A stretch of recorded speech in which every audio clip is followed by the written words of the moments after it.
På kurset Syn og Skøn i praksis, der får man dels en solid indføring i hele retsgrundlaget for afvikling af syn og skøn. Derudover så får man et indblik i alle de praktiske finurligheder, der gør sig gældende i forbindelse med afvikling af et syn og skøn.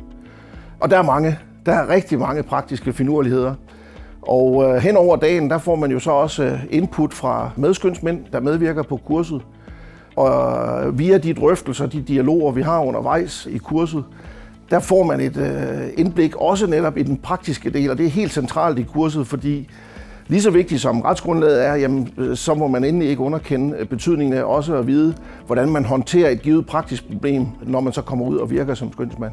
Det er jo helt oplagt som mægler at supplere sin eksisterende forretning med virket som skønsmand. Dels så får man jo til sin eksisterende forretning et input fra en helt anden verden, end den man er vant til at befatte sig med som mægler. Og det andet er jo, at man får lejlighed til at øse ud af den solide, enorme viden, man ligger inde med som mægler, til gavn og gunst for parterne og for afvikling af retssagerne ved retsvæsenet og i øvrigt ved voldgift, hvis det der sagerne foregår.